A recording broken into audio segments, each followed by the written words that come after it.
Todos abriram Atos 19? Nós estamos estudando um pouquinho sobre a pessoa do Espírito Santo, né? E já vimos todas as características relacionadas à pessoa do Espírito Santo, da atuação dele no Antigo e no Novo Testamento.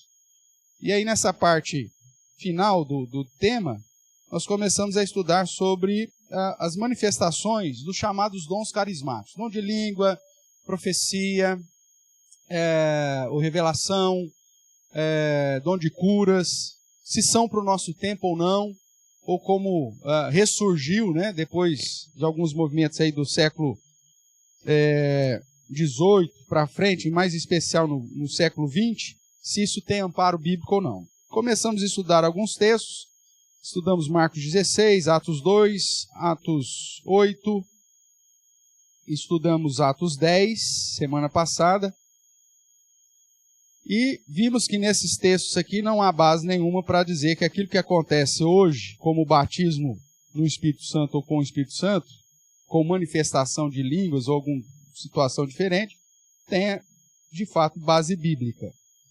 Hoje nós vamos estudar um pouquinho Atos 19, que é mais um dos textos que tratam de uma manifestação relacionada a línguas, né? Para entender do que isso trata. Então acompanhe a leitura que farei. E a gente vai fazer um parênteses aqui essencial, né, para entender depois aqui algumas características do texto, mas focando aí nessa manifestação do Espírito Santo. Então vamos lá. Acompanhe a leitura que farei aí, Atos 19.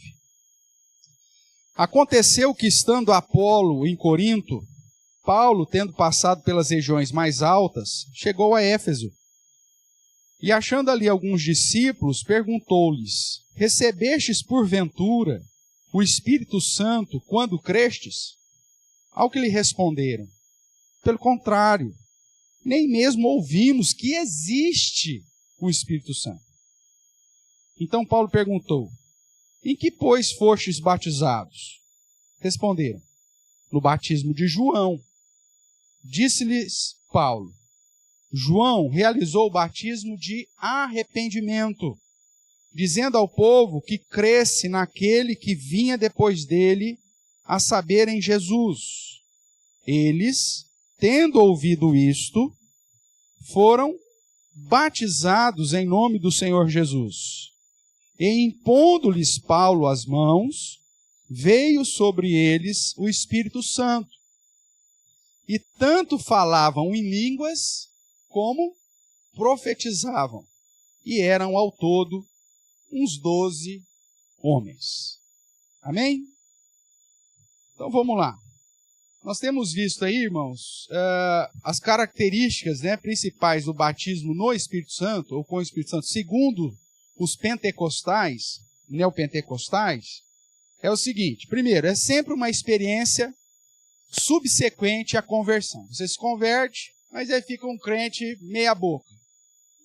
E aí, depois de um tempo, você vai buscar o Espírito Santo, então aí você recebe o batismo com o Espírito Santo. Eles fazem uma distinção entre o batismo que Jesus instituiu, o batismo com águas, e o batismo espiritual, como se fossem dois batismos, né? E aí, por isso, é subsequente. Nós já estudamos e vimos que não é assim. Que Jesus, quando viria, João vai dizer isso, que ele veio para batizar, a ideia com o Espírito e com fogo. Água e com fogo. E a ideia que o pentecostal tem é que esse batismo com fogo é o batismo, então, espiritual, é o batismo com o Espírito Santo. Já ouviram falar disso em algum lugar? Eu fui batizado com fogo. Ou então você vai na igreja, está tendo lá, manda fogo, Senhor, manda fogo. Já viram isso? Já? Da onde que eles tiram isso? Lá da passagem que trata de João Batista falando a respeito da vinda de Jesus. Né? Vamos ver algumas coisas relacionadas ao batismo de João Batista, já para ir formando aqui a nossa base. Quando você vai lá para Mateus capítulo 3, você vai ver aí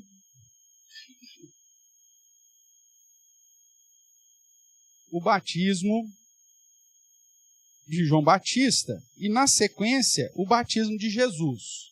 Tá? Vou aproveitar, já que o tema está latente aqui, por causa de Atos 19, falar um pouquinho também do batismo. Tá? Então, capítulo 3 de Mateus, verso 1. Naqueles dias apareceu João Batista pregando no deserto da Judéia e dizia... O que ele dizia? Arrependei-vos, porque está próximo o reino dos céus. Tudo bem? Isso de acordo com Isaías 40, Malaquias 3. E ele, então, começou a pregar sobre arrependimento. Esse é o foco.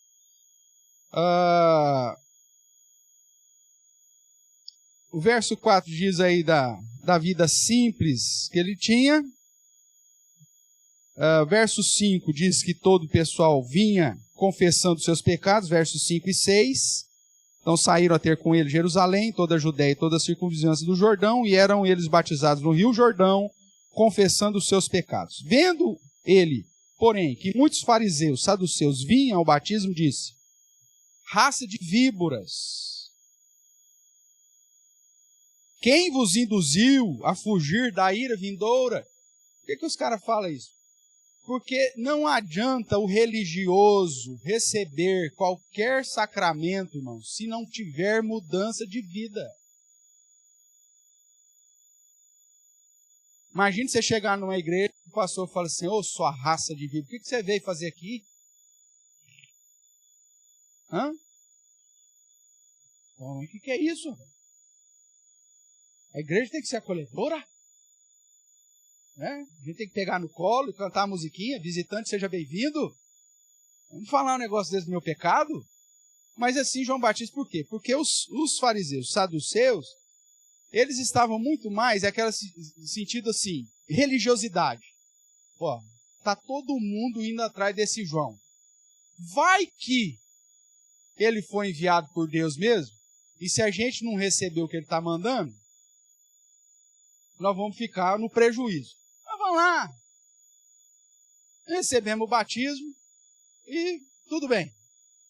João Batista vai e confronta essa postura de vida. Não adianta você fazer pública a profissão de fé se não tem mudança de vida. Não adianta você vir receber um batismo de arrependimento se não houver, de fato, arrependimento. É o que ele vai dizer no verso 8. Ó.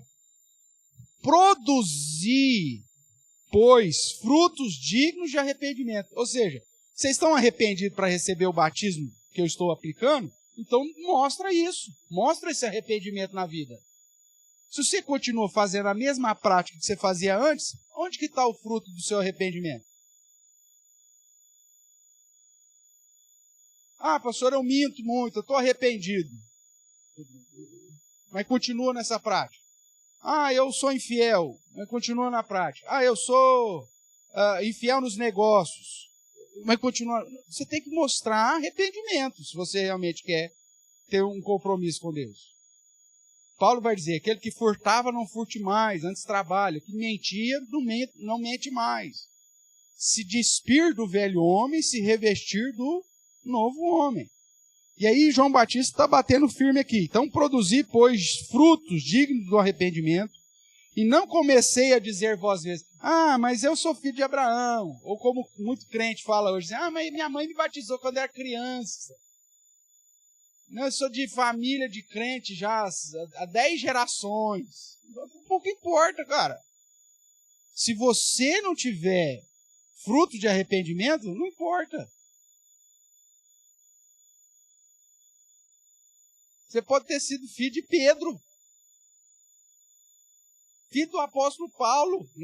Mas pode ter sido. Não adianta. É a sua vida. É a sua individualidade. E João Batista fala isso. Aí ele diz assim: produzi, pois, fruto de arrependimento, e não comeceis a dizer entre vós mesmos, temos por pai Abraão, porque eu vos afirmo que dessas pedras Deus pode suscitar filhos a Abraão. Aí a mensagem de confronto, né? Verso 10. Já está posto o machado à raiz das árvores. Toda árvore, pois, que não produz bom fruto, o que vai acontecer com ela? É cortada. E cortada e feito o que mais?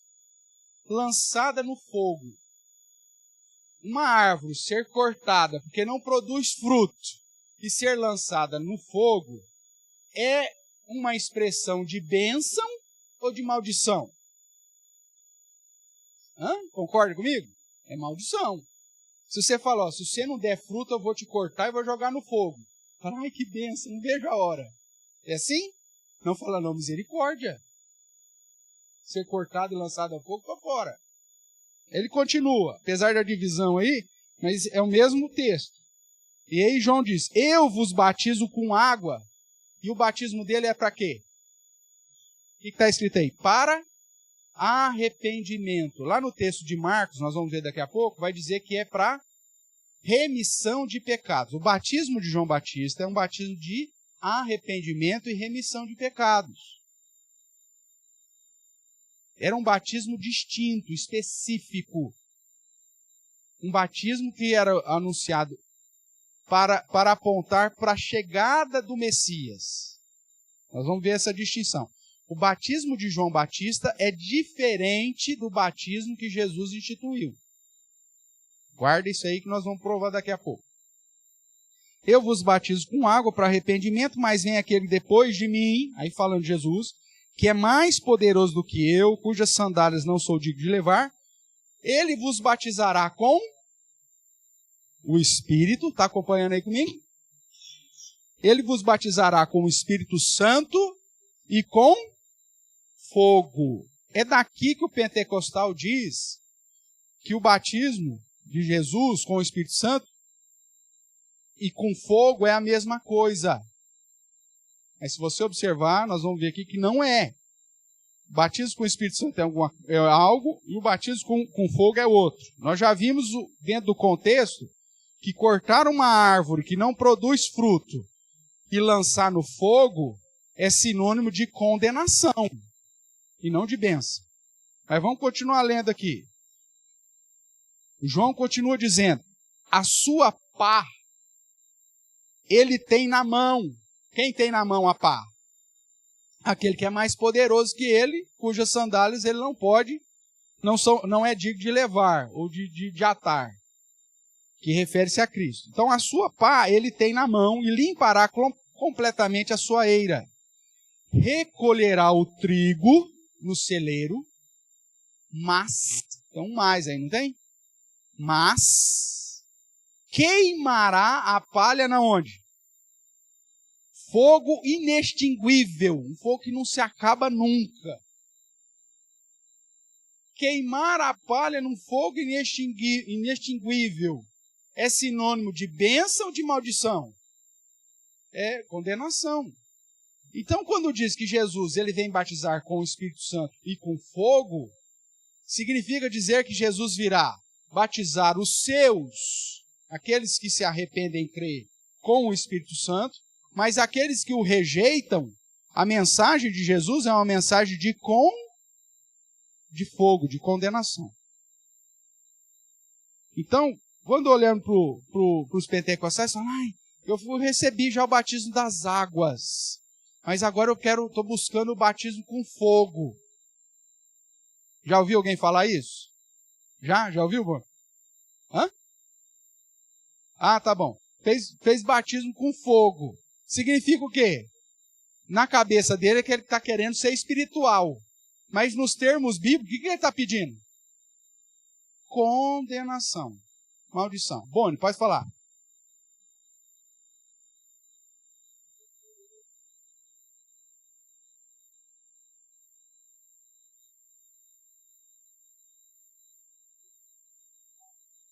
Que nós já estudamos também, mas vamos ver lá. Vamos já aproveitar. Marca aqui Mateus, que a gente vai voltar, e vai lá para o texto que o Boni mencionou. Lembrando, irmãos, que a Bíblia é escrita em gêneros literários diferentes. O Evangelho é uma coisa, livro de Atos é um livro histórico, é outra coisa. Tudo bem? O livro de Atos está registrando a história. Ah, mas o Evangelho também não registrou a história de Jesus? Sim, mas traz promessas, é Evangelho. traz promessas, traz preceitos, traz mandamentos e tal. O livro de Atos, ele traz a prática que foi aplicada. Mas vamos lá, Atos 2, abriu lá? Nós temos aqui a descida do Espírito Santo. Ok? E aí, no capítulo 2, nos versos iniciais, fala da descida do Espírito Santo. Nós já estudamos isso recentemente, vamos relembrar. Ao cumprir-se o dia do Pentecoste, estavam todos reunidos no mesmo lugar. Quem é esse todos? Os discípulos, que já foi citado no capítulo 1. Né? E aí, verso 2. De repente, algo inesperado. De repente veio do céu um vento. É isso que está escrito aí? Não. Veio do céu um som. Como de vento. A ideia é o seguinte, é um episódio que não dá para você explicar, cara. Aí o que Lucas faz? Veio um som, mas que som? Como se fosse de vento. Mas foi vento? Não, não foi vento. Foi um som como de vento. O que mais que ele diz? Ele está tentando explicar um negócio que é difícil de explicar.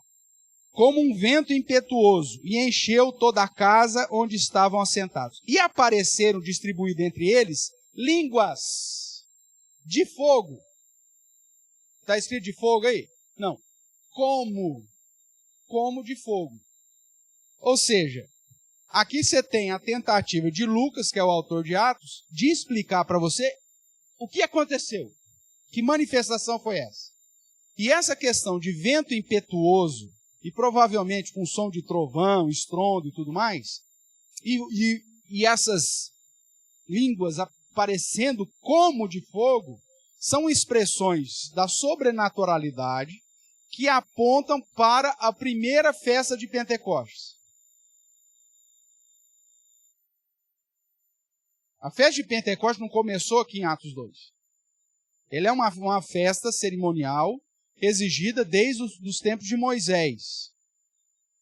E que simbolizava a palavra de Deus, a chegada da palavra de Deus. Como? Quando Moisés vai lá para o monte, e o monte então se estremece, tem relâmpago, trovão, vento para todo lado, e o próprio monte inteiro pega o quê? Fogo. Fica como se estivesse pegando fogo. Ali Deus traz o mandamento e a palavra dele para o seu povo. A partir dali, aquela data é celebrada como chamada festa do Pentecostes, porque vem 50 dias depois da festa de primícias. Você estudou aí conosco aí as festas judaicas que nós estamos terminando agora essa semana, você lembra disso. Então a festa de Pentecostes sempre existiu e aqui já estava sendo celebrado há muito tempo.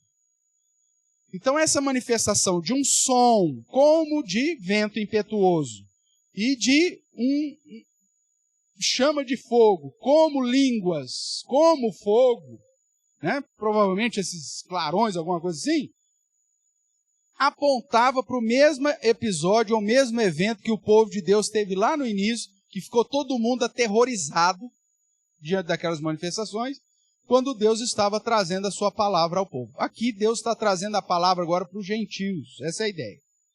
Mas aonde o texto diz que isso é batismo de fogo? Tem algum lugar que diz? Não. Ele só está registrando um episódio que aconteceu. E como que aconteceu? Ah, cara, era um som como de vento, eram uns relances lá, umas línguas como de fogo. Era de fogo? Não, era como. É simplesmente ele tentando descrever o evento. Tem alguma promessa que o batismo vai ser de fogo agora? Não tem.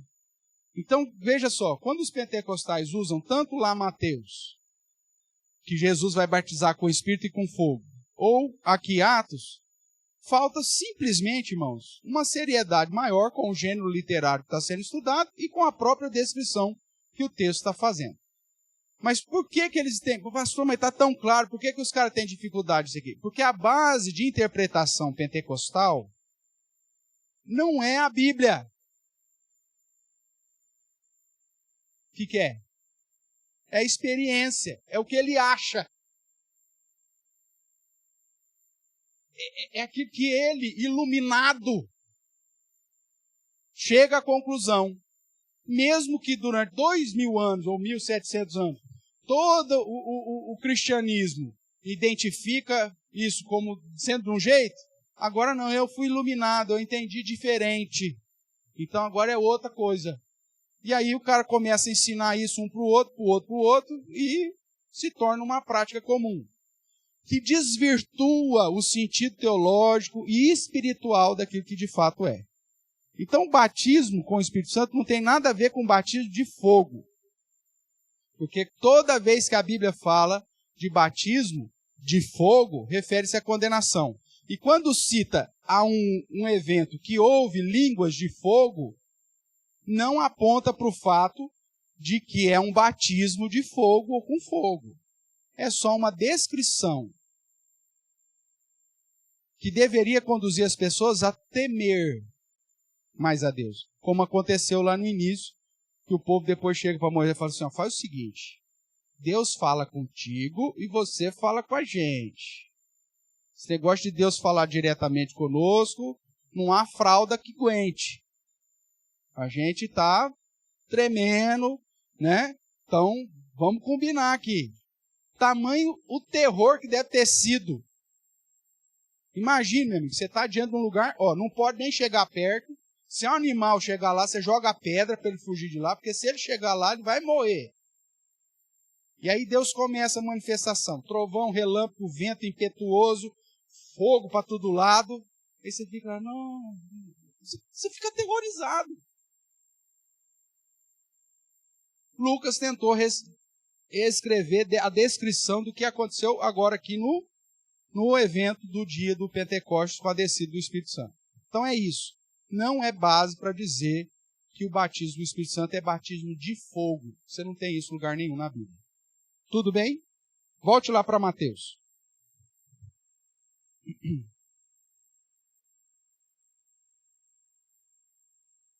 Eles vão tratar, então, fazendo essa diferença aí que nós vimos que não trata com relação ao fogo. Aí no verso 13, você tem a sequência que Jesus, então, vai para Galiléia. Vai para o Jordão. Sai da Galiléia e vai para o Jordão. Diz assim, por esse tempo, dirigiu-se Jesus da Galiléia para o Jordão, a fim de que João fizesse o que com ele? O batizasse. Pergunta, qual que era o batismo de João? Arrependimento. Marca que Mateus vai para Marcos comigo.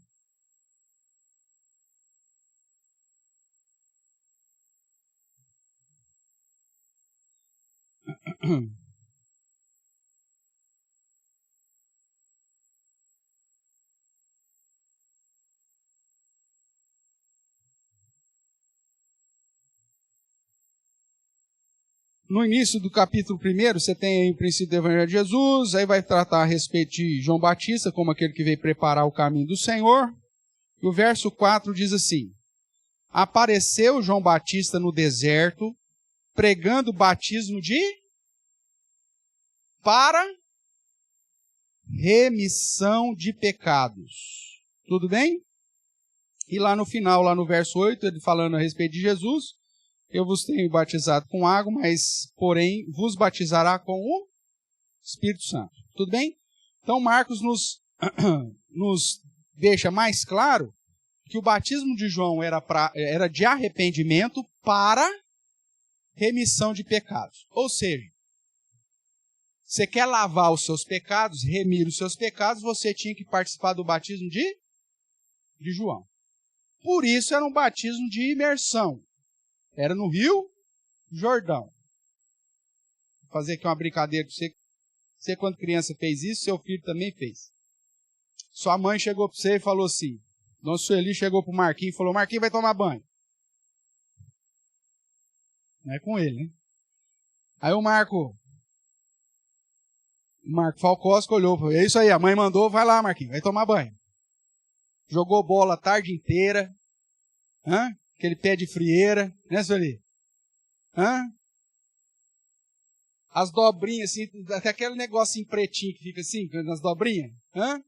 Aí, vai lá tomar banho, Marquinhos. Aí o Marquinhos foi, ligou o chuveiro, sentou no vaso sanitário lá e ficou.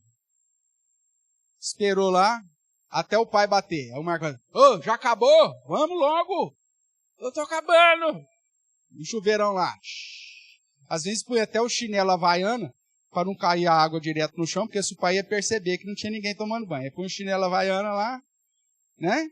Para ficar o barulho diferente, falando, acabou pra lá. Aí ele ia lá, molhava o cabelo, aquela toalha branquinha, que a dona Sueli tinha engomado, deixado com comfort, cheirosa e tal. Ele se enrolava e saía. Ele tomou banho? Não. Aí o seu Marco, vem cá, malandro. Mão na saliva, assim, passava atrás da orelha do bicho.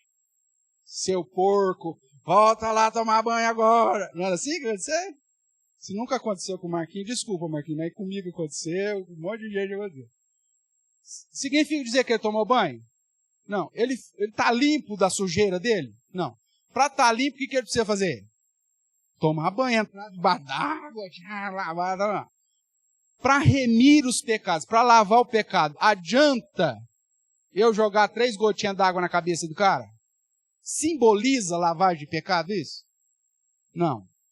Batismo de arrependimento, visivelmente falando, tinha que ser lavagem. Você tinha que lavar o corpo inteiro. Então, era um batismo de imersão. O povo ia até o Jordão, e para lavar, porque era pecado de arrependimento, para remissão dos pecados. Ele ia até o Jordão e era batizado por João Batista, que simbolizava que foi lavado dos pecados. Tudo bem até aqui? Nós não temos problema com isso, porque é o batismo de João. Esse é o batismo de João. Ok? O que aconteceu? Então, o texto, voltando aqui para Mateus 3, diz que por esse tempo, no verso 13, Jesus então apareceu lá a fim de que João fizesse o quê? Batizasse. Era batismo de arrependimento para remissão de... Jesus tinha que se arrepender do quê? Hein, Márcio? Do que Jesus tinha que se arrepender? Nada.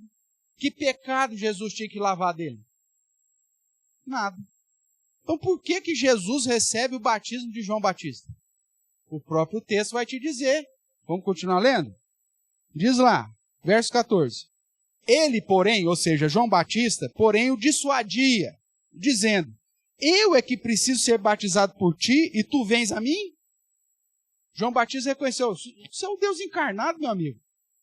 Você não tem que se arrepender de nada, você não tem que remir pecado nenhum. Eu que preciso ser remido. E aí o que Jesus diz? Verso 15. Mas Jesus lhe respondeu, deixa por enquanto, porque assim nos convém fazer o quê? Cumprir toda a justiça. E por conta disso, então, ele o admitiu. Batizado Jesus, saiu logo da água, eis que abriram os céus, veio o Espírito de Deus descendo como pomba sobre ele, e eis que a voz do céu que dizia, este é o meu filho amado a quem me comprazo. Isso aqui para cumprir as promessas, inclusive, que Deus tinha dado para João Batista, que sobre aquele que ele visse vir o Espírito Santo como pomba era o Messias. Mas veja aqui, Jesus chega para João e fala, eu vou receber um batismo de lavagem, de remissão de pecados, de arrependimento, para cumprir a justiça. Para cumprir a justiça. O que significa isso? A Bíblia vai dizer lá em Romanos que nós somos justificados, recebemos a justiça através da obra de quem? De Jesus. A Bíblia também nos diz que ele é o nosso mediador. Ou seja, Jesus, quando se encarna, ele veio para cumprir a lei no meu lugar. E a obra dele é que me permite, diante da justiça de Deus, ser aceito. Faz sentido ou não? Então, quando Jesus diz, eu tenho que receber esse batismo para cumprir a justiça, Jesus está falando que ele vai receber o batismo de João Batista, que é de arrependimento e para remissão de pecado, não porque tinha pecado ou precisava se arrepender, mas no seu lugar e no meu lugar. para ser aquele que me justifica diante de Deus. Porque ele não tinha pecado nenhum para remir. Tudo bem? Então Jesus recebe o batismo de Jesus para que você não o batismo de João Batista, para que você não precise receber o mesmo batismo. Ele já fez no seu lugar. Tudo bem até aqui? Dúvida até aqui? Tá. Voltemos lá para Atos 19, então, que é o nosso texto base. Se o batismo de João Batista fosse o mesmo batismo de Jesus, Paulo teria feito o que com esses meninos aqui? Você recebeu o batismo do Espírito Santo quando, você recebeu o Espírito Santo quando converteu? Ele falou, não, nem sei que é o Espírito Santo. Aí ele falou, aí Paulo fica com a pulga atrás dele e fala assim, mas vem cá, vocês são discípulos de quem? Vocês foram batizados em que batismo? Aí eles falam, no batismo de João. Se fosse a mesma coisa, o que Paulo teria dito? Ah, então tudo bem. Maravilha. Recebeu o batismo de imersão? Recebi. Ah, então o batismo de João. Tá certo. Mas foi isso que Paulo fez? Vamos ver aí o que Paulo fez. Verso 3. Então Paulo perguntou, em que, pois, fostes batizados? Responderam, no batismo de João, que era de arrependimento e remissão de pecado. Aí Paulo explica. Disse-lhes Paulo, João realizou o batismo de arrependimento, dizendo ao povo que cresce naquele que vinha depois dele, a saber, em Jesus. Então Paulo começa a pregar Jesus para esses homens aqui. Eles, ouvindo isso, foram batizados em nome de quem? Ou seja, Paulo aplica sobre eles agora o batismo que Jesus instituiu. E por que Paulo aplica o batismo que Jesus instituiu? Porque o batismo que Jesus instituiu é diferente do batismo de João. Se fosse a mesma coisa, para que ele ia batizar de novo? E o batismo de João era arrependimento e remissão de pecados. Depois nós vamos estudar isso mais à frente, não é o foco nosso, qual que é o significado do batismo de Jesus. Mas o batismo de Cristo simboliza a nossa união com Deus. Ela substitui a circuncisão do Antigo Testamento. Para alguém fazer parte do povo de Deus no Antigo Testamento, o homem tinha que ser circuncidado. A esposa ou as filhas eram recebidas na aliança através da representatividade do pai, do homem ou do marido. Por isso, inclusive, que no Antigo Testamento, as filhas dos crentes não podiam casar com gente de outra nação. Era proibido. E por que as moças não podiam casar com gente de outra nação? Porque se casasse com gente de outra nação, elas estariam saindo debaixo da graça de Deus, da aliança de Deus, e agora ficando debaixo da responsabilidade espiritual do marido, que nem crente era. Só era permitido casar com alguém de outra nacionalidade se esse cara se convertesse ao judaísmo e fosse o quê? Circuncidado. Porque no Antigo Testamento a aliança vinha através da figura masculina, paterna. Ou na figura, quando você casa, a figura do esposo. Por isso você não podia casar com o descrente. Faz sentido ou não? Tá. No Novo Testamento, a circuncisão, que era o sinal do Antigo Testamento, muda para o batismo, não o batismo de João Batista, mas o batismo de Jesus, o batismo que Jesus instituiu. E que é um batismo que cumpre a promessa de purificação, símbolo de purificação. O batismo de Jesus não é para remissão de pecados. Ele simboliza a remissão de pecados que nós recebemos em Jesus Cristo morrendo na cruz por nós. Não é o batismo que nos remite. Não é ele que limpa os nossos pecados. É a obra de Cristo. Mas o batismo é agora o símbolo de que eu estou em comunhão com Deus através de Cristo Jesus e, consequentemente, a remissão de pecados paga na cruz do Calvário é aplicada sobre a minha vida. Então, o batismo é um sacramento e um símbolo de que eu estou agora debaixo do povo de Deus. Que eu tenho uma aliança com Deus. Tudo bem até aqui? Tá. Então, o batismo de Jesus é diferente do batismo de João Batista. A Bíblia vai dizer que dentro da promessa do Senhor, que nos últimos dias ele derramaria do Espírito Santo sobre toda a carne, sobre o seu povo, né? Tanto em Joel, quanto em Ezequiel, Jeremias. E lá em Ezequiel, de modo especial, ele diz que ele vai aspergir água pura sobre o povo para ter uma comunhão, que vai colocar o Espírito dentro dele, vai colocar a lei dele dentro da mente das pessoas. Então a promessa desde o Antigo Testamento é que essa comunhão com Deus seria simbolizada por essa aspersão de água pura. Tudo bem? E aí então veja o que Paulo faz aqui em Atos 19. Eles então, tendo ouvido isso, ou seja, creram que Jesus era quem João Batista estava pregando, foram batizados em nome do Senhor Jesus. E impondo-lhes Paulo as mãos, veio sobre eles quem? O Espírito Santo. E teve a manifestação de línguas. E falavam em línguas como profetizavam aos uns 12 homens. Então veja, a pergunta aqui de Paulo é essencial para tirar essa primeira afirmação dos pentecostais. Que o chamado batismo com fogo ou batismo do Espírito Santo é subsequente à conversão. Para Paulo e para as Escrituras, não. Nós tivemos o episódio lá de Atos 2 e de Atos 8.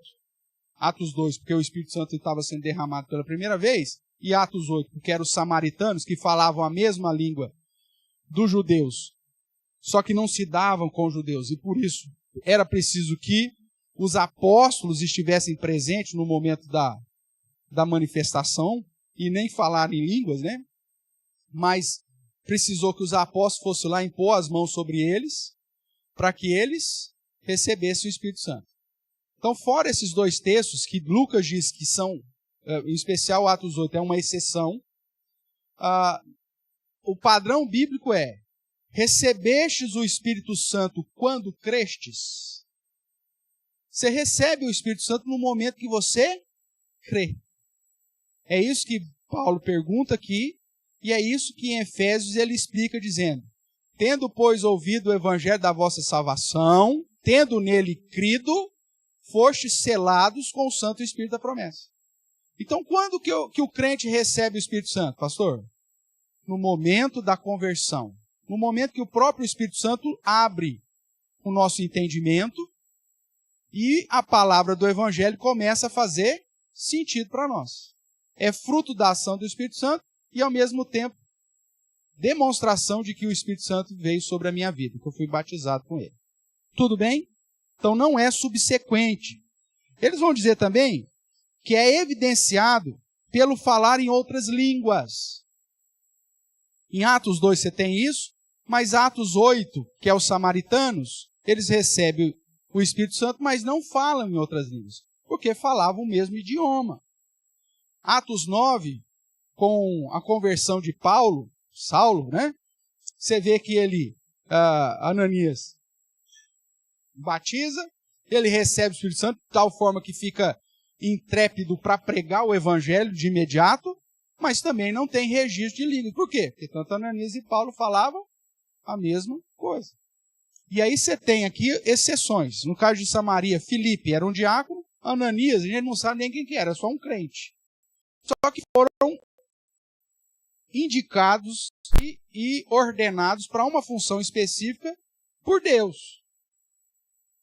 Tanto que no caso de Filipe, o próprio Espírito Santo fala assim, ó, vai até o deserto lá que você vai falar de Jesus lá. O próprio Espírito Santo que o conduz. Então é uma ação específica que Lucas registra como algo diferente do natural, porque era uma situação de transição.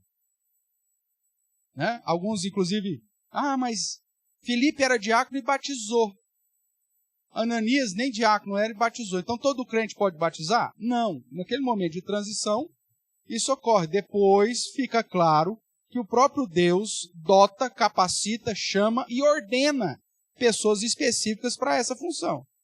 Isso vai ficar mais claro, principalmente nas cartas paulinas e, em especial, nas pastorais. Tudo bem? Mas veja aqui, então, em Atos 8, você não tem manifestação de línguas. Atos 9, você não tem manifestação de línguas. E como nós já mencionamos há algum tempo, o dom, o Espírito, nós vamos estudar ainda semana que vem, de um modo mais preciso, mas o dom é dado pelo Espírito Santo a quem ele quer e como ele quer. É segundo o aprazimento do Espírito Santo e não segundo a minha vontade. Se todo crente tem que falar em língua para mostrar que recebeu o Espírito Santo, dom de língua deixa de ser dom e passa a ser uma característica. Perde a função, a funcionalidade do próprio dom espiritual. Eu não posso determinar que todo crente tem que falar em língua. Porque se é dom, o Espírito Santo concede a cada um como lhe apraz, visando um fim proveitoso. Então, essa declaração pentecostal fere, em todos os sentidos, as expressões de ensinamento sobre dons, sobre a ação do Espírito Santo e o propósito dos dons na vida da igreja. Terceira coisa que eles falam é que é o seguinte, é uma consequência da busca sincera do crente. Em nenhum lugar você vê isso. Atos 2, eles estavam sentados, isso significa que nem orando eles estavam, quando de repente o Espírito Santo veio sobre eles. Foi algo que eles buscaram? Não. Quando você vê Atos 10, que trata de Cornélio, Pedro estava pregando o evangelho para eles ouvindo isso, e caiu, o termo que está lá é esse, e caiu o Espírito Santo sobre todos aqueles que estavam ouvindo. É algo de uma ação de Deus. Como nós vai para o evangelho de João, ele diz que o Espírito Santo, ele é como o vento, ele sopra aonde ele quer. Não nasce da vontade da carne, da vontade do homem, nem da vontade do sangue, mas da vontade de Deus. Então a ação do Espírito Santo não é agendada e nem é fruto de uma busca sincera do crente. Ah, mas lá em Lucas diz que Deus vai dar o Espírito Santo para todos aqueles que lhe pedirem. Tudo bem, mas isso não significa que é fruto subsequente de uma busca. E quando ele diz lá, é dentro de um contexto, inclusive macro, de que o Espírito Santo vai te ensinar a palavra. E de que quando você for levado na perseguição diante dos governantes e reis e tudo mais, você não deve se preocupar com aquilo que você vai falar, que o próprio Espírito Santo vai te ensinar. Você vai falar aquilo que o próprio Espírito Santo te ensinou. Então, o descrente, ele não vai pedir o Espírito Santo para Deus. Ou vai? Não, ele é descrente, ele não quer nem saber nada de Deus. Agora o crente já foi batizado e falou, Senhor, me dá do seu Espírito, no sentido, me ilumine, me ensine, me dê crescimento espiritual, para que eu possa falar com propriedade. Isso você pode buscar. Agora não é buscar o Espírito Santo no sentido de ter uma manifestação subsequente à sua conversão. Não, porque biblicamente você recebe o Espírito Santo no momento que você crê, no momento que o Evangelho faz sentido para você. Tudo bem até aqui? Tá. Então, não é busca sincera do crente, mas é ação exclusiva, soberana de Deus. Ou Deus é um menino que você pode mandar, vai para lá agora, vem para cá agora. Eu rodo o paletó agora, eu vou rodar o paletó e você vai, hein? É assim que funciona? Não, o Espírito Santo ele não está preso ao sopro do pastor no microfone. Ele age onde quer e como quer. Então, esses princípios pentecostais, que são a base para a manifestação do batismo com o Espírito Santo, não tem base bíblica, simples assim. Está baseado nas experiências. Ah, mas com fulano aconteceu isso. Ele buscou, ficou 3 dias e 3 noites no quarto buscando e depois falou. Experiência do cara. Não é Bíblia. Não é o que a palavra nos ensina. Tudo bem? Vamos caminhar então mais um pouco. Então, alguns pensam então que Paulo está tratando com pessoas crentes em Jesus. Eles falam, tá vendo? Ó, Paulo encontrou uns discípulos e eles receberam o Espírito Santo depois. Não, não. As perguntas de Paulo aqui, para esses 12 homens aqui na região de Éfeso, que eram gentios, não eram judeus, por isso tem a manifestação de línguas, são perguntas que provam que, na verdade, eles nem sabiam direito quem era Jesus e muito menos quem era o Espírito Santo. É assim que eles falam. Não, nós recebemos o batismo de João. Mas o batismo de João, meu amigo, é remissão de pecado, é arrependimento. E o próprio João diz que para você crer naquele que vinha depois dele. Aí ele diz, é? É. E que aquele que crê vai receber o Espírito Santo. É. Aí eles creram, recebem, falam em línguas, mediante, inclusive, a imposição de mãos, que é o padrão agora da descida do Espírito Santo. Vamos ver aqui o exemplo do símbolo. Lembra que eu falei aqui da história do Marquinho, quando era criança não tomou banho direito? Lembra ou não? Tá. E falei que simbolizar a lavagem tinha que, então, o cara ter que entrar na água para valer. Agora, o batismo de Jesus não simboliza mais remissão de pecados, no sentido de que é para lavagem de pecados, para a remissão de pecados. Eu não preciso tomar um banho mais. Agora simboliza o quê? Que eu estou debaixo da aliança com Deus e que o Espírito Santo veio sobre a minha vida. Por isso o texto de Atos que diz que houve como fogo, línguas como de fogo, sendo distribuídas sobre eles, a ideia de estar caindo sobre a cabeça deles, a ideia de Ezequiel que diz que o Senhor aspergiria água pura e encheria o seu povo do espírito e de entendimento, aponta, portanto, visivelmente falando, de um símbolo que aplica muito mais para a santificação, consagração, que era usado desde o Antigo Testamento, da aspersão, o fato de você aspergir água sobre a vida de alguém. E que os apóstolos utilizavam porque faziam batismo impondo o quê? As mãos. E aí você tem alguns fatos geográficos e históricos que contam a favor do batismo de Jesus por aspersão e não por imersão mais, porque o de imersão era de João Batista, que tinha que tomar banho inteiro, remir pecado. O batismo de Jesus é a obra de Cristo na cruz que nos remiu do pecado. Simboliza que o Espírito veio sobre nós. Simboliza que estamos debaixo da aliança de Deus. Simboliza que o Senhor nos alcançou. Então, fatos geográficos para isso. Quando você pega lá em Atos 2, o batismo de quantas pessoas mesmo se converteram lá em Atos 2? Quase 3.000 pessoas. Alguém aqui já foi para Jerusalém? Já, Marta? Tem rio lá, Marta? Não, em Jerusalém? Estou perguntando de Israel. Tem rio em Jerusalém? Não tem rio em Jerusalém. Muito pelo contrário, Jerusalém fica no alto e o Jordão fica lá embaixo. Então o que acontece? Em Jerusalém tinha rio para esse povo ser batizado? Não. É justamente por isso que João Batista não batizou em Jerusalém. Batizava onde? Lá no Vale do Rio Jordão. Porque era só lá que tinha rio. Aí você vai, não, mas tinha tanque, pastor. Tinha 2 tanques. O tanque de Siloé, nos dias de Jesus, e o tanque de Betesda. Ficava um em cada extremo da cidade. Então, se você está num lugar, não dá para você estar no outro.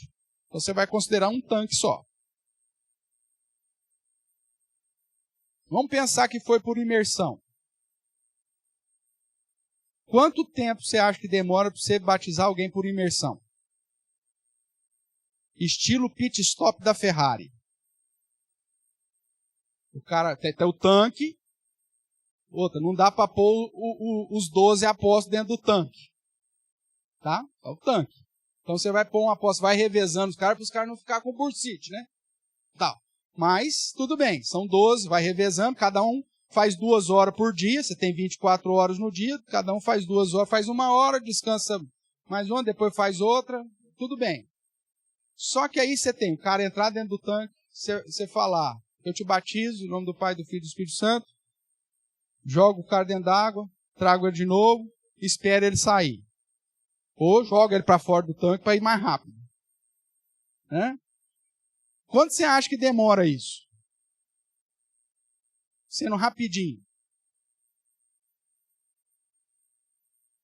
Vamos pegar aqui um dado histórico nosso aqui. Quanto que é a média do tempo do cara ir lá votar na urna hoje? Isso aí o IBGE lançou.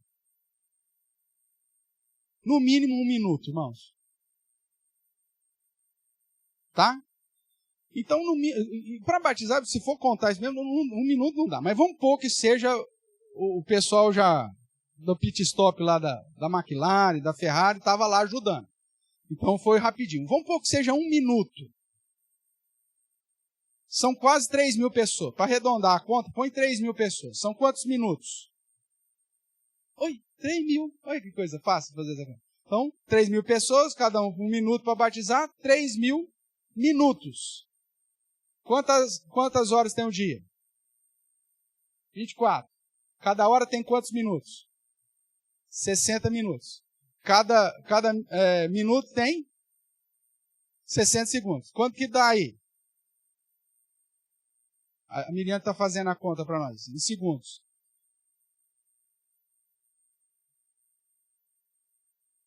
3.600 segundos?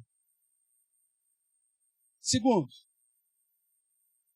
3.600 segundos. Hã? Em 1 hora. 3.600? E faz a conta agora só de minuto, porque nós estamos fazendo de minuto. O dia inteiro, 24 horas, tem 1.000, ia ficar 1.500 sem batizar.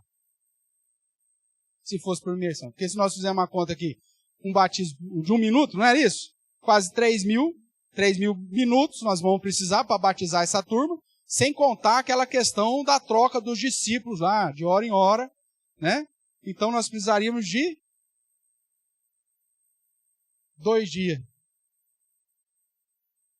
Dá para fazer batismo por imersão no contexto de Atos 2? Seja sincero comigo, falando na perspectiva não só logística, mas também de tempo e geográfica, porque você sabe que em Jerusalém não tem rio. Tem ou não? Aí depois em Cornélio, Atos, na Samaria também não tem rio, mas vamos lá, para Cornélio, Atos 10. Aonde que esse povo foi batizado?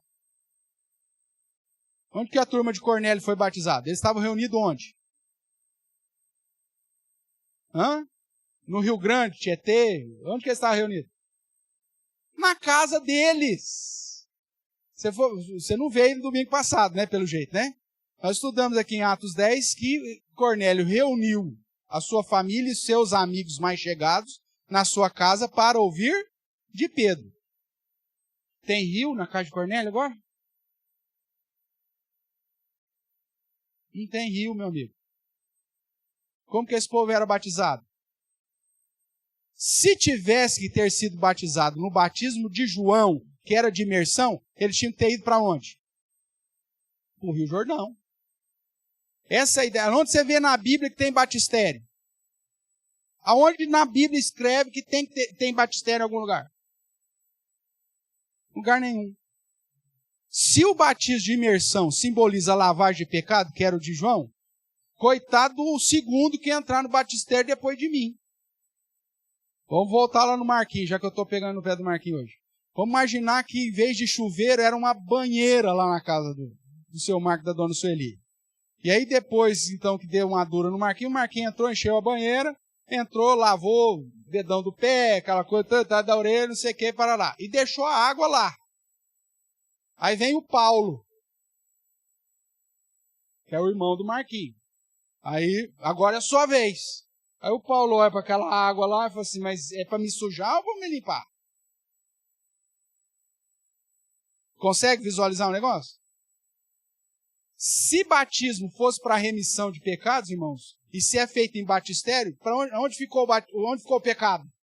Você lavou o meu pecado está lá. Aí entra o outro, o que vai acontecer com ele? Se o Paulo tomar banho na água da banheira do Marquinhos, o Paulo vai sair mais limpo ou mais sujo? São argumentos que apontam, primeiro, que o batismo de imersão, ele foi utilizado enquanto era o batismo de João Batista. Simples, eu não tenho dificuldade nenhuma em dizer que Jesus Cristo foi batizado por imersão. E se ele não foi, eu vou ficar bravo com ele, porque ele tinha Porque era o batismo que simbolizava a minha remissão de pecado. Tudo bem ou não? Porque se o batismo simboliza que está lavando o pecado, então ele tem que lavar o pecado. Agora, Jesus não instituiu o batismo dizendo, ó, seja batizado como eu fui. Se Jesus tivesse instituído o batismo, seja batizado como eu fui, então todo mundo tinha que receber primeiro, igual essa turma aqui de Atos 19, receber primeiro o batismo de João Batista e depois receber o batismo que Jesus instituiu. Só que a Bíblia diz que são distintos, e Jesus não mandou eu receber o batismo que ele recebeu, que é um argumento muito daqueles que batizam. Ah, mas Jesus foi batizado por imersão, tem que batizar. Mas ele já foi batizado por imersão para cumprir o que mesmo? A justiça em teu lugar. Ele não tinha pecado nenhum e fez isso em teu lugar. Então é como se você falasse assim, o batismo de Jesus não valeu, eu vou tomar outro banho. A remissão que Jesus fez, recebendo o batismo no meu lugar, não valeu e eu preciso tomar banho de novo. É isso? É lógico que não. Então, irmãos, o que nós podemos aprender aqui com Atos 19? Primeiro, que o batismo fica claro que é no momento da conversão, batismo com o Espírito Santo, que há uma distinção entre o batismo de João, que era batismo de remissão de pecados e arrependimento, e o batismo que Jesus ordenou, e de fazer discípulos de todo mundo, batizando em nome do Pai, do Filho e do Espírito Santo, como está lá em Mateus. E que não é fruto de uma busca. Esses meninos aqui começaram a buscar o Espírito Santo? Não. Eles só ouviram o Evangelho e foram batizados com o Espírito Santo. Porque esse é o padrão. Deus faz como lhe apraz. Então, eu já posso aprender que no livro de Atos inteiro, eu não tenho base bíblica para referendar a prática do dom de línguas contemporâneo. Esse dom de línguas que a gente ouve por aí. Não tem. E que eu fui batizado com o Espírito Santo no momento da minha conversão. E que a prova de que eu sou cheio do Espírito Santo hoje está no fato da mudança da minha vida. Antes eu mentia, não minto mais. Antes eu roubava, agora não roubo mais. Antes eu era um péssimo marido, uma péssima esposa, agora eu não sou mais. Ou seja, eu me despido do velho homem e me revesti do novo homem. Criado agora segundo o padrão de Cristo Jesus. Então eu deixo as práticas que eu fazia para satisfazer a minha própria carne, agora para me revestir de práticas que glorificam, exaltam e me aproximam de Deus. Isso é prova de que eu fui batizado pelo Espírito Santo. E não a glossolalia que a gente vê por aí. Isso não tem. Ah, pastor, talvez 1 Coríntios 12, 13, 14. Então, isso aí nós vamos estudar semana que vem para ver se tem algum amparo bíblico lá em Atos, ou lá em Coríntios 12, 13, 14, para referendar a prática do batismo do Espírito Santo como é pregado por aí. E aí nós vamos, se der tempo, já trabalhar. Então, pastor, se não é bíblico, o que é? O que é isso que acontece nessas igrejas? Semana que vem, se Deus quiser. Tá bom? Perguntas. Cenas do próximo capítulo. Né? Perguntas, irmãos, sobre Atos 19 e sobre essa diferença de batismo. Se você não tem, provavelmente aquelas que são clássicas. Ah, mas Paulo diz que só há um batismo. Claro, Paulo está referindo-se ao batismo de Jesus. Mas, biblicamente, porque o batismo de João Batista não conta para o cristão. Já foi recebido por Cristo. Batismo de lavagem, batismo de arrependimento e remissão. Há outro texto. Pode falar, Léo.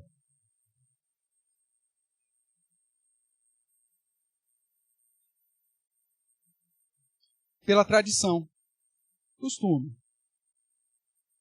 Existem argumentos sobre o batismo de imersão? Vamos lá. Então, tem argumentos sobre o batismo de imersão? Qual que é o argumento que eles usam? Escriturístico no sentido da palavra. Batismo significa imersão, lavagem. Tá? Só que há um detalhe que é importante você lembrar. Primeiro, Jesus não falou em grego. O evangelho foi escrito em grego. A palavra grega para aquela atitude que simbolizava o que Cristo ensinou e que próprio João falou, é batismo, significa imersão. Tudo bem, ou lavagem. Mas quando você vai para a cultura, por isso que eu falo que a tradição judaica é importante entender, o se purificar para as orações já era chamado da ideia de batismo. O cara ir lá, lavar a mão, lavar os pés para poder orar, já era. Tanto é que ele tinha lá as talhas da purificação. Era um ritual tradicional. Ele entrava dentro da talha? Nunca, não entrava. Se fosse isso, ia ser um trem nojento Jesus usar a talha lá que eles usavam para purificação para transformar a água em vinho.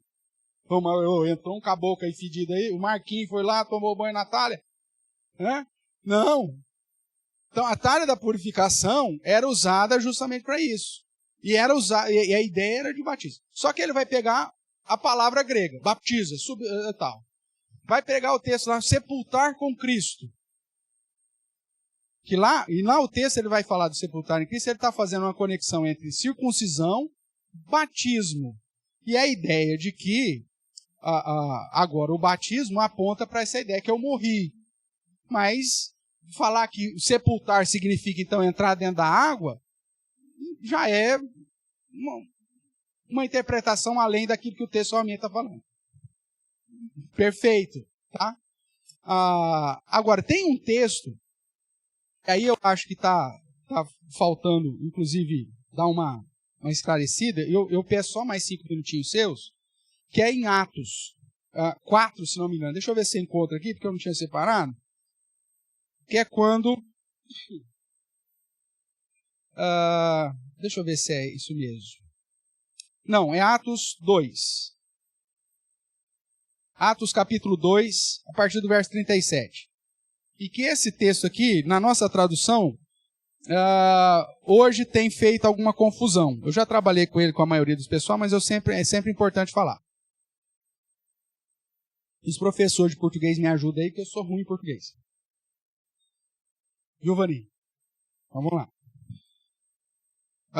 Atos 2, 37. Ouvindo eles essas coisas, compungiu-lhes o coração e perguntaram a Pedro. Ou seja, eles creram na pregação que Pedro estava falando.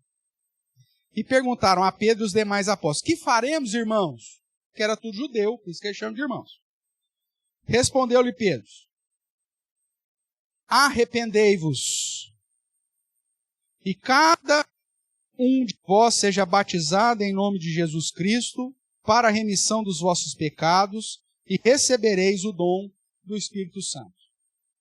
Qual que é a grande dificuldade aí? Observe, nós vamos fazer, até para eu fazer uma pesquisa aqui, interessante, para ver quem tem Bíblia mais velha e Bíblia mais nova. Geralmente nas Bíblias mais antigas, você vai encontrar assim, ó. Respondeu-lhe Pedro: arrependei-vos, vírgula. Tem uma vírgula aí? Tem. E cada um de vós seja batizado em nome de Jesus Cristo, vírgula. Quem que tem vírgula aí? Não, que tem já tem na edição. Só o Ailton? Ailton tem? As Bíblias mais novas, o que os caras fizeram? Tiraram a vírgula, velho. E aí, a ideia que fica que o batismo é para remissão de pecados. Quando você tira a vírgula. Agora, sejamos sinceros. O batismo é para remissão de pecados? Se o batismo for para remissão de pecados, então você tem que receber o batismo católico. Porque o batismo católico é para remissão de pecados. Tanto é que a criança que não é batizada, ela é pagã. E se ela morrer, criancinha, para onde que ela vai? Para o limbo. Porque o batismo é para remissão de pecado. O católico misturou tudo e tudo mais um pouco. Ele pega o batismo de João com o batismo de Jesus e vira uma salada. Ele batiza para a remissão de pecados. Agora, biblicamente falando, o que redime os nossos pecados? A obra de Jesus Cristo na cruz. E essa obra de Jesus Cristo na cruz é aplicada mediante o arrependimento e a fé. Observe dessa forma aqui agora o verso. Arrependei-vos, vírgula. Se tem uma vírgula depois de Jesus Cristo, então a ideia ficaria assim. Arrependei-vos para a remissão de vossos pecados, e cada um de vós seja batizado em nome de Jesus Cristo, e recebereis o dom do Espírito. Porque aí as duas vírgulas colocam e cada um de vós seja batizado em nome de Jesus, como se fosse um parêntese, que eu posso colocar no começo da frase ou no final da frase. Não é isso, professores? Não é isso que acontece? Como que chama isso em português, na gramática? Vocativo? Não sei o nome, que eu já disse aqui que eu sou ruim disso. Mas a ideia, então, é que o batismo não é para remissão de pecados. E por isso que lá anteriormente vinha com a vírgula. Eu não sei se algum funcionário da Sociedade Bíblica do Brasil dormiu na hora de fazer a editoração, ou se o cara fez isso de má fé. Para dar a entender de que o batismo é para remissão de pecado. Se ele fez isso de má fé, vai queimar no inferno. Porque o batismo de cristão não é para remissão de pecados. Eu não recebo o batismo para remir os meus pecados. Os meus pecados já foram remidos na cruz. O sangue de Cristo que paga pelos meus pecados. Agora, o batismo simboliza que eu me arrependi, que eu criei em Cristo e que a remissão de pecados vai ser aplicada na minha vida. Ele só simboliza, não é o batismo que tira os meus pecados. Por isso é o arrependimento. Arrependei-vos para a remissão de pecado. Não existe remissão de pecados aplicada à sua vida sem arrependimento e fé. É o que Jesus vai dizer lá em Marcos 1,15. O reino de Deus é chegado, ou está próximo, arrependei-vos e crede. Então, eu tenho sugerido você colocar uma vírgula aí, depois de Jesus Cristo. Porque o original aponta para o fato de que não é o batismo que redime, mas é o arrependimento e a fé que aplicam a remissão de pecados sobre a minha vida. Tanto que uma pessoa que não se arrependeu dos seus pecados recebe um batismo, ele vai para o céu? Só porque ele recebeu o batismo? É óbvio que não. A Bíblia inteira me ensina isso. Então eu não posso, lendo aqui Atos 2:38, pensar que é o batismo que redime. Não é. É o arrependimento e a fé. Fechando aqui o parênteses, então por que o nosso batismo é diferente da Igreja Católica? Porque o batismo da Igreja Católica é o batismo de João. Porque para eles o batismo é de remissão de pecados. Aí fala, a igreja presbiteriana rebatiza católico. Não. Nós não rebatizamos católico. Paulo, aqui em Atos 19, rebatizou aqueles 12 homens? Não. Ele batizou em nome de Jesus. Eles tinham sido batizados no de João. Se de João fosse o mesmo batismo, e Paulo tivesse batizado com o mesmo batismo de João, tivesse os mesmos significados do batismo de João, aí você poderia dizer que ele foi rebatizado. Mas não, ele está recebendo um batismo novo. Então não está sendo rebatizado, ele está recebendo um batismo novo. Se a Igreja Católica, nas suas doutrinas, mas quando for estudar sobre o batismo, eu vou explicar isso. Por que eles chegaram nessa conclusão? Que o batismo salva, é o batismo deles. Quando a pessoa encontra o Evangelho e vê que o batismo não salva, e ele vem, aí ele recebe o batismo de Jesus, que é diferente do batismo que salva. Então não é rebatismo. Nós estamos aplicando o batismo correto, bíblico.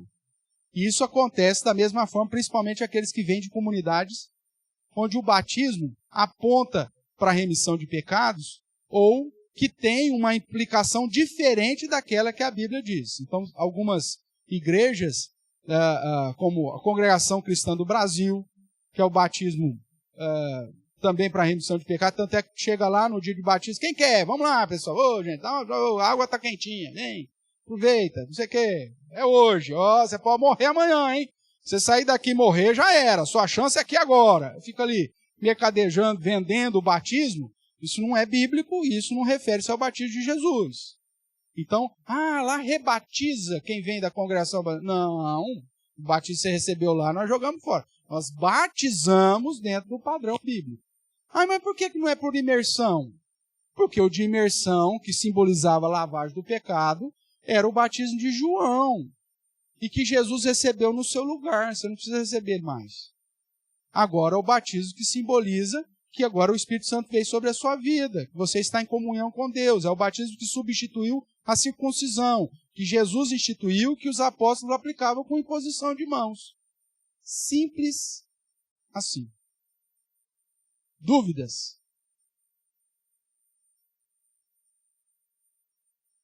Não, a gente tolera.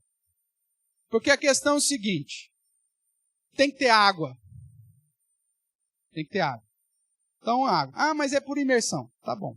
Agora, as igrejas que fazem por imersão, no entendimento de que só que é a imersão que aplica o sinal, a igreja presbiteriana já tem revisto isso e ela tem aplicado o batismo de aspersão, mesmo que o cara recebeu o batismo de imersão por nome do Pai, do Filho e do Espírito Santo. A gente tem respeitado as demais denominações, porque o batismo é feito em nome do Pai, do Filho e do Espírito Santo, por um pastor ordenado, né? E a quantidade de água, se é por imersão e tal, apesar de eu particularmente entender que o batistério é um desvio bíblico totalmente, você não tem base bíblica para fazer um negócio desse. Toda vez que você vai ver batismo na Bíblia, ainda na transição, mesmo quando Filipe batiza lá o eunuco, eles estão em viagem. Então, se foi, tem água aqui, vamos lá, pode ter sido um rio, e pode ter sido até por imersão naquele momento. Por quê? Nós estamos na transição. Os evangelhos não tinham nem sido escritos ainda. Tá? Mas sempre em água. Gente, mas lá na igreja não sei do que, vai lá para o rio lá. Tudo bem, mas aí, veja, aí vai para o rio porque entende que o batismo lava o pecado. E aí já está errado de novo. Então você vem de uma igreja que batiza no rio porque lavou o pecado, né? Joga a água aqui. O rio daqui vai para onde? Para Nova Europa? Então tudo vai lá para Ibitinga. Então nós estamos jogando os nossos pecados para o povo de Ibitinga. Tabatinga. Então veja, a igreja que crê nisso, que não tem que ser no rio porque lava os pecados, o pecado vai embora. Então está errado também. Por isso que a igreja presbiteriana não tem aceito de algumas igrejas neopentecostais nesse sentido. Tá? Mas nós vamos estudar sobre o batismo de um modo mais específico lá na frente. Hoje é só para provar para você que o chamado dom do Espírito, o batismo com o Espírito, também não tem base aqui em Atos 19 para ser feito do jeito que está sendo feito por aí.